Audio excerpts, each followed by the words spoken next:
No resumo diário da novela Tieta, você verá: Tieta entra no quarto e avisa Perpétua que é melhor ela parar, pois está correndo o risco de matar a pessoa errada.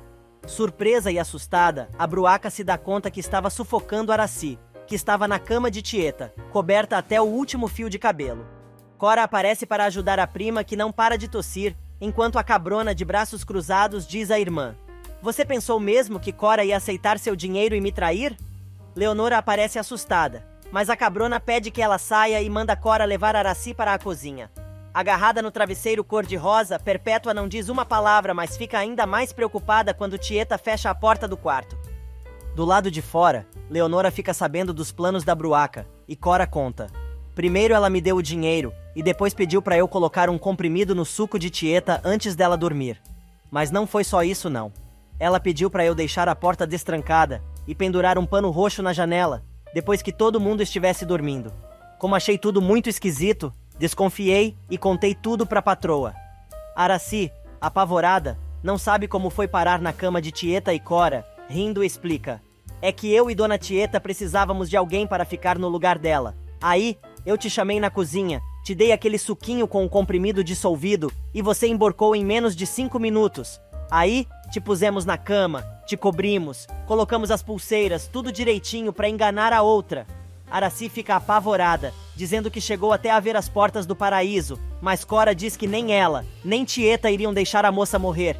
No quarto, Tieta diz a Perpétua que, quando ficou sabendo da procuração que Ricardo assinou dando à mãe plenos poderes, ficou desconfiada e percebeu que aquilo tudo tinha a ver com seu testamento. A Cabrona ainda diz: "Eu sabia que você estava armando alguma para botar a mão no meu dinheiro. Agora, matar a própria irmã?" Perpétua nega tudo e argumenta: "Matar? De jeito nenhum. Você, como sempre, exagerada. Eu tava apenas te sufocar um pouquinho. Mas foi uma coisa que me deu, mas já passou. E eu tô sendo sincera. Se eu quisesse te matar mesmo, dizia agora, com todas as letras. Mas digo e repito, tava querendo só lhe tirar o ar um pouquinho." Sem perder a calma, Tieta diz que ainda bem que, desta vez, ela não ficou cega, nem surda, nem muda, pois assim pode tomar suas providências. E Perpétua, com a cara mais cínica do mundo, pergunta se pode saber o que sua irmã pretende fazer. Minutos depois, Leonora diz à madrasta que ela deveria chamar o delegado e prestar uma queixa por tentativa de homicídio. Mas Perpétua, que não larga o travesseiro cor-de-rosa, diz que moça está sendo exagerada também. Indignada, Leonora alega que pode chamar Ascânio e ele liga para a polícia da prefeitura, que estaria na cidade em poucos minutos, avisando que ela e Aracy podem servir de testemunhas. Tieta avisa que não vai meter a polícia naquela história, pois quer usar outros expedientes. Perpétua não se contém e quer saber que expedientes são estes. E a Cabrona, então, revela: "Primeiro, eu vou anular meu testamento. Depois, vou mudar o nome do beneficiário do meu seguro de vida. Além disso, se você não sair daqui em 3 segundos, vai levar um pontapé na bunda." Sem perder a pose, Perpétua larga o travesseiro e alega que sabe muito bem quando está sendo demais. Porém, antes de sair, ela resolve perguntar à irmã se ela acha que pode ganhar todas. Tieta pergunta o que a Bruaca quer dizer com isso e ela responde: "Quero dizer que vou te derrubar, sim. Já te derrubei uma vez e vou te derrubar de novo. Só que dessa vez você não vai levantar nunca mais." Enquanto isso, em Mangue Seco, Laura e o marido se dedicam a tentar abrir o baú encontrado no fundo do mar, mas tá difícil o bagulho. Laura incentiva o marido a continuar, dizendo que ali dentro está o sonho da vida dele e tudo mais. O cara, animado, jura que é o homem mais feliz da Terra naquele momento. Nesse meio tempo, Osnar caminha pelas ruas da cidade sem saber o que fazer. Desacorçoado, ele senta num cantinho da praça e lembra da briga que teve com Carol e da decepção da moça, quando descobriu que ele só estava tentando se vingar de Tieta quando ficou com ela. No galpão, a moça conta a Aida que se desentendeu com o rapaz, pois se deu conta que Osnar só se lembra dela quando Tieta não está por perto. Aida não se convence e diz à sócia que o moço até pode estar deslumbrado com a Cabrona, mas no fundo, ele gosta mesmo dela. Carol, indignada, responde que se for esse o caso, Osnar vai ter que provar, pois caso contrário, ela não quer mais saber dele nunca mais na sua vida. Vendo que o filho acabou dormindo enquanto ela trabalhava, Carolina diz a Aida que não sabe como vai fazer para levar o menino para Mangue Seco. A mulher então sugere que ela e o filho fiquem na casa de Amorzinho, pois tem certeza que ela vai gostar da companhia. Perpétua chega em casa e começa a se desculpar com o retrato do falecido, dizendo que falhou daquela vez, mas vai chegar o glorioso dia em que conseguirá seu intento. Peto, que estava na sala lendo um livro, pergunta o que a mãe está resmungando e ela inventa uma desculpa qualquer para mandar o garoto ir dormir.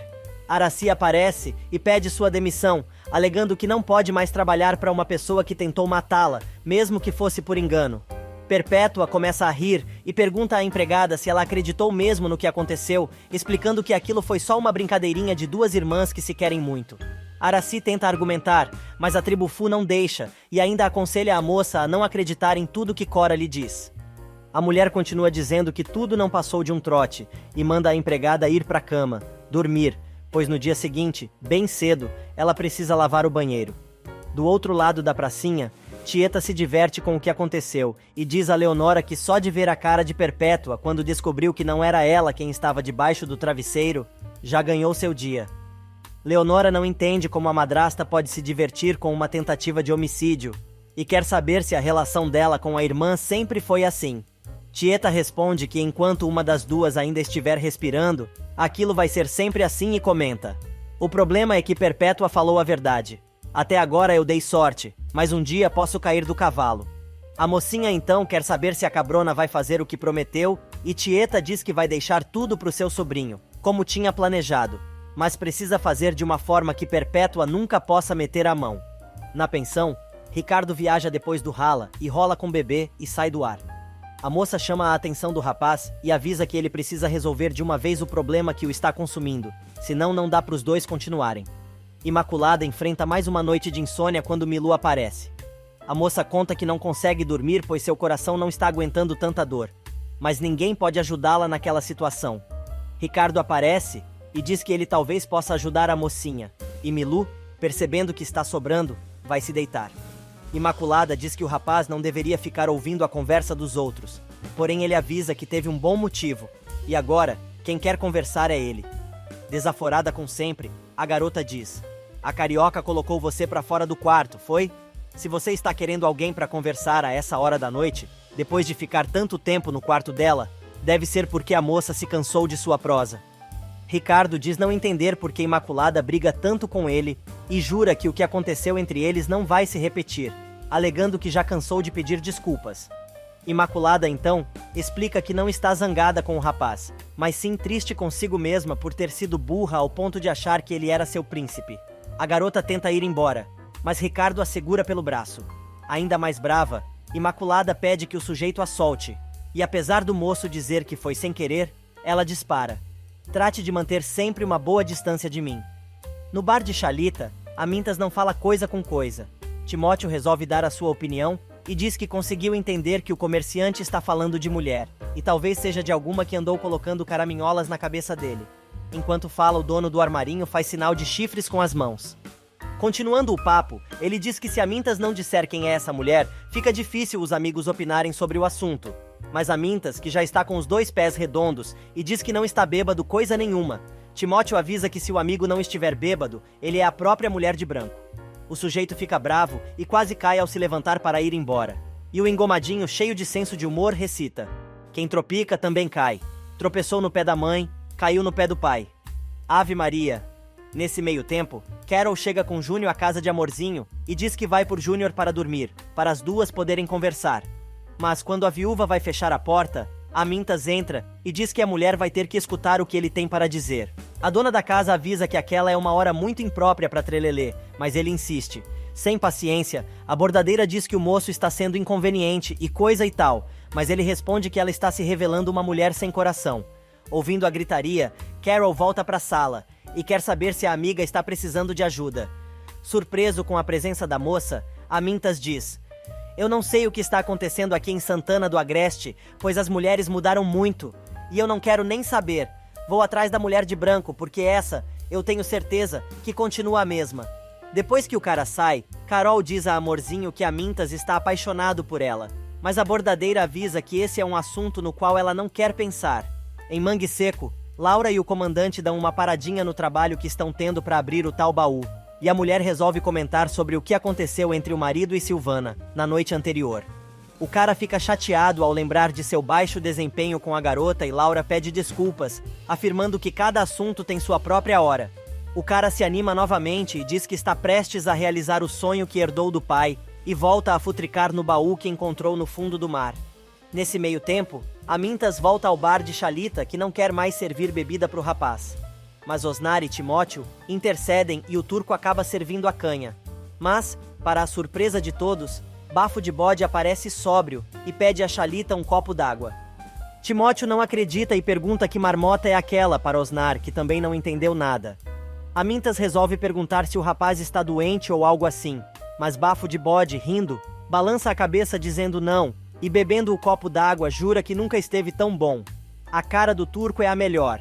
Nesse meio tempo, Tonha explica a Arthurzinho por que resolveu adotar Bafo de Bode, mas o rapaz afirma que ela não precisa dar nenhuma explicação, pois é ele quem deve desculpas. O moço tenta se justificar, dizendo que de repente, apareceu na frente deles um bêbado nojento, que começou a insultar a mulher e ele não aguentou. Mas a mulher, desconfiada, pergunta se aquela raiva toda era por sua cara, e o sujeito, que não dá ponto sem nó, jura que não vai deixar ninguém magoá-la, lascando um beijo em Tonha e perguntando se ela acha que existe uma prova mais sincera que aquela. A boba cai na rede do energúmeno e cede aos carinhos dele. Aida resolve conversar com a filha e se desculpa por não ter tempo de conversar com ela, pois anda muito atarefada no trabalho. Mesmo assim, ela resolve perguntar sobre Peto, e a menina conta que Perpétua tá fazendo a maior pressão sobre eles, inclusive proibindo ela de visitar o namorado. Letícia também conta que a mulher fez um escândalo na praça, quando viu os dois juntos e ameaçou o filho de mandá-lo para um internato, na tentativa que os dois terminassem o namoro. A menina, sem jeito, acaba revelando que a Megera está fazendo tudo isso só porque ela é filha de pais separados. Aida sobe nas tamancas e, sem perder a pose, diz que a Bruaca está sendo injusta, mas, talvez com alguns conselhos ela acabe mudando de ideia. Letícia se anima toda, mas a mãe avisa que já está tarde e ela precisa ir dormir, prometendo dizer à filha dizer o que vai fazer com a bacalhau seco mais tarde. No dia seguinte, durante o café da manhã, Leonora conta à tieta que não conseguiu dormir pensando na visita de Perpétua, que pareceu mais um filme de terror. A cabrona então afirma que dormiu muito bem, jurando que a infeliz nunca vai ser capaz de tirar seu sono. Mas Leonora não sossega e lembra que Perpétua pode pedir de volta o dinheiro que deu a Cora, e a empregada avisa que não vai devolver nada, pois até já pagou a dívida que tinha na sua casinha. Em seu quarto, Perpétua roe todas as unhas de uma vez, lembrando da briga que teve com Tonha, quando a mulher a deixou com o olho roxo. Ela lembra ainda que na ocasião, Tonha disse que aquelas bofetadas eram por ela e Elisa, mas ficava devendo a de Tieta. Araci aparece para limpar o quarto, mas a Megera escorraça a moça mais uma vez. Porém, ela se arrepende e pergunta a Araci se ela tem certeza que Elisa e Timóteo estão juntos, só para não chatear Tonha, e pede à empregada para contar tudo novamente. Na pensão, quando Ricardo chega para tomar café e Imaculada se levanta, avisando que perdeu a fome. Bebê resolve dizer que agora entendeu o que estava acontecendo, e Milu pede que ela não diga nada, avisando que no quarto, ela pode fazer o que quiser, e já faz até demais, mas ali, na área comum dos hóspedes, não quer saber de fuxico. Em Mangue Seco, Silvana se despede dos pais, dizendo que vai sair, e Juraci comenta com Marcolino que a moça vai novamente para a casa da vizinha. A mulher diz que está começando a ficar desconfiada daquela amizade, e o advogado concorda. Aida vai fazer queixa de Perpétua a Modesto, que fica indignado e diz que vai tomar suas providências. A mulher pede que ele, antes de qualquer coisa, converse com Letícia. E na casa de Elisa, Tonha conta que passou a noite na fazenda com Arthurzinho. O casal fica surpreso, mas a mulher diz que eles têm mais é que cuidar de sua vida e deixá-la em paz. Na fazenda, o rapaz diz ao coronel que Tonha e Perpétua já estão sob seu controle, mas Tieta ainda é uma incógnita. Porém, promete ao pai que vai arrumar um jeito de neutralizar a cabrona. O coronel então resolve elogiar o filho e diz que, com ele à frente dos negócios da Brascânio, não precisam de Mirko Stefano e afirma que gostaria de ter o sujeito na sua frente para dar um esbregue nele. Arthurzinho pede ao pai que esqueça o tal sujeito, afirmando que eles precisam focar no problema que tem. E esse problema se chama Tieta. Nesse meio tempo, chega um fax no escritório da Bracânio, e Rosalvo recebe dizendo que é para Mirko e é confidencial. Bebê pega o papel da mão do colega de trabalho, avisando que eles têm o direito de dar uma olhadinha. Porém, Quando lê o que está escrito ali, a moça fica assustada e diz que é sobre Tieta, e parece que finalmente mandaram o dossiê sobre ela. O engenheiro então diz que precisam entregar aquilo com urgência ao chefe. Do outro lado da praça, Tieta avisa a Leonora que vai passar uns dias fora com Carmosina, que vai consultar o médico em Aracaju, e pede para a moça não aprontar nenhuma das suas enquanto ela estiver fora. Cora aparece, avisando que o carro já está pronto e as duas saem. Ascânio, por sua vez, recebe a visita de Arthurzinho. O dono da casa deixa claro que ele não é bem-vindo ali, e afirma que os dois não têm mais nada para conversar. O snob diz que sente muito, mas o rapaz vai ser obrigado a ouvi-lo. Em Mangue Seco, Silvana aparece na casa de Laura, e o comandante tenta disfarçar, mas Laura avisa ao marido que ele não tem motivos para desconfiar da moça, pois a garota é como se fosse alguém da família, e diz a Dário que pode contar tudo a ela. Perpétua aparece na casa de Elisa para encher o saco de Tonha e conta que a moça e Timóteo não são mais um casal de verdade. Com a maior cara de pau, Perpétua, destilando seu veneno, conta a Tonha tudo sobre Timóteo e Elisa, e ainda revela que o dono do armarinho pegou a filha dela com o engenheiro carioca de sem vergonhice na fonte e quase deu divórcio. A megera ainda conta: "Eu fui contra esse divórcio, pois isso é coisa do demo, e não pode ser aceito por uma família eminentemente cristã como a minha." Tonha tenta interromper a mulher, mas ela diz: "Só um pouquinho, pois eu ainda não acabei." Depois disso, Timóteo ficou de descaração com aquela carioca desfrutável que está morando na pensão de Milu.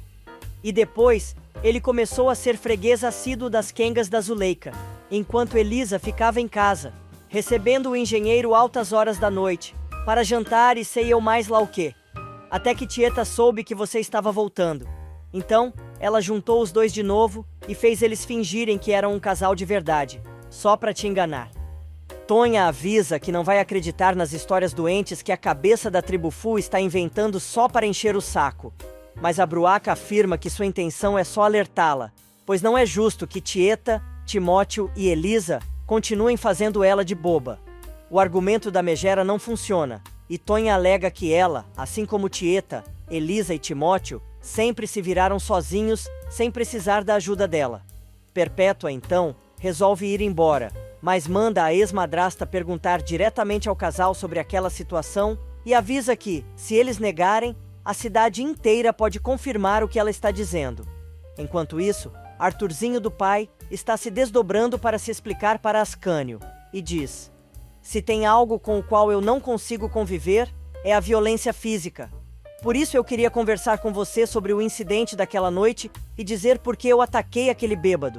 Eu estou gostando muito da Tonha e acabei perdendo a cabeça. Tente entender." Sem nem olhar para a cara de seu arqui-inimigo, Ascânio responde: "Eu não vou nem tentar entender. Eu desisti de entender você. Fique sabendo que só estou esperando a hora de te dar o troco, Arthurzinho. Ou você ainda duvida que nas próximas eleições eu seja eleito o novo prefeito dessa cidade? Aí, você e a sua Brascânio vão ter que lidar comigo. E eu não vou deixar você mijar fora do pinico." O arrogante dá mais uma cartada e diz ao rapaz que ele poderia ter um cargo melhor que o de prefeito do Agreste, pois a Brascânio está de braços abertos para recebê-lo, pois várias pessoas já se beneficiaram da chegada da empresa na cidade, como Perpétua e Marcolino. Só para confirmar, Ascânio diz que o empresário está sugerindo que ele tenha um preço e que a Brascânio está disposta a pagar. O filho do coronel, então, diz que se o moço quiser encarar sua proposta daquela forma, por ele não existe problema. Indignado, Ascânio diz que deveria ter quebrado a cara do arrogante há muito tempo e parte para a porrada, expulsando o sujeito de sua casa a socos e pontapés. Rafa aparece apavorada e consegue apartar a briga, se abraçando ao patrão. Mas, antes de sair, Arthurzinho diz que foi ali com boas intenções e coisa e tal, mas agora só restou uma alternativa, que é destruí-lo por completo. Em Mangue Seco, Silvana descobre que o diário de Adolf Hitler está escondido no baú, que o comandante encontrou no fundo do mar, e diz que ele e a esposa enlouqueceram. Mas o casal explica que quando um navio afundou em Mangue Seco, a Alemanha já tinha perdido a guerra, e havia muitos nazistas espalhados na Europa que queriam ir para a América do Sul. Laura diz que seu sogro sabia de toda a história, pois ele era alemão. Dário diz que seu pai estava encarregado de receber o tal navio que afundou, que transportava uma carga, e ele tinha que recebê-la. O comandante conta ainda que, no incidente, apenas um oficial sobreviveu, mas, como estava muito ferido, acabou falecendo. Porém, antes de morrer, contou ao seu pai o que era a tal carga considerada tão importante. Ele ainda conta que seu pai tentou resgatar o cofre, mas, como estava muito velho, não conseguiu, e antes de morrer, passou para ele a missão. Silvana acha tudo uma loucura, mas topa ajudar o casal. Enquanto isso, Bebê vai à fazenda procurar por Mirko, e Tapitanga avisa que o moço foi para a cidade. Ela diz que então encontra o rapaz no escritório da empresa e coisa e tal, mas o coronel resolve pressionar e quer saber o que a moça queria tratar com seu filho.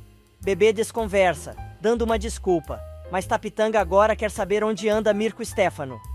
A moça inventa que o empresário está em Hong Kong, na China, e não volta tão cedo. Nesse meio tempo, Arthurzinho, que já está no escritório, diz a Rosalvo que Bebê não deveria ter levado o dossiê de Tieta até a fazenda, pois seu pai pode armar uma tramóia para saber do que se trata. O engenheiro explica que a colega jamais deixaria o envelope com Tapitanga, principalmente porque o documento foi classificado como confidencial. O arrogante reclama mais um pouco, dizendo que vai ter que ficar plantado, esperando pela funcionária, e diz que espera não ter que ficar ali, enquanto Bebê arruma macho pelas ruas da cidade.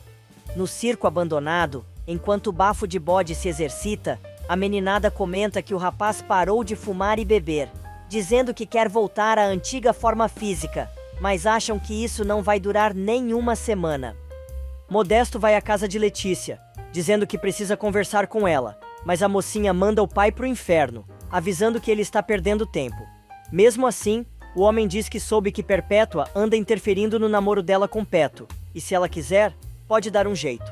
Letícia diz que não quer nada que venha do pai, e o manda embora, avisando que o sujeito já falou demais. Minutos mais tarde, já no curtume, Modesto, que está deitadão no colo de Aida, conta à esposa sobre a forma como Letícia o tratou, e ela avisa que vai precisar tomar uma providência sobre o comportamento da filha. Modesto discorda, e diz a Aida que é melhor ela não tomar nenhuma atitude, pois Letícia vai descobrir que ele reclamou sobre o comportamento da mocinha, e isso só vai piorar a relação dos dois.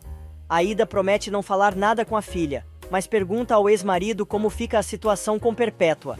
O dono do curtume avisa que vai resolver este problema ainda naquele dia. Na pensão, Letícia conta à Imaculada que foi muito dura com o pai e está se sentindo mal por isso, mas, quando o vê na sua frente, não consegue controlar a raiva.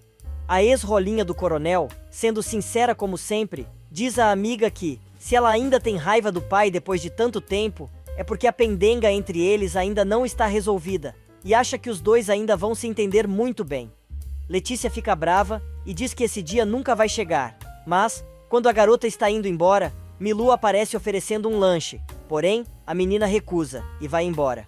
A dona da pensão, então, comenta com Imaculada que Tieta e Carmosina já devem ter passado de esplanada e coisa e tal. Ricardo, que tinha acabado de entrar na sala, ouve a conversa e pergunta se a titia foi viajar. Quem responde é a Imaculada, que diz: "Tá perguntando porque senão você não liga mais pra ela." O moço fica irritado e pede que ela faça de conta que ele nem está ali, e avisa que não pretende brigar com a garota. Preocupada, Milu pergunta à mocinha se ela não está exagerando na forma como está tratando Ricardo, e ela responde que não está nem aí para aquele pastel. Elisa chega em casa discutindo com Timóteo, mas ao entrar em casa, conta a Tonha que os preços das coisas da feira estão pela hora da morte. Mas a mulher está mais interessada em descobrir a verdade, e pergunta se aquele teatro todo faz parte do fingimento dos dois, a respeito do casamento. Tomados de surpresa, o casal responde que não está entendendo muito bem sobre o que Tonha está falando, e ela, avisando que vai explicar melhor.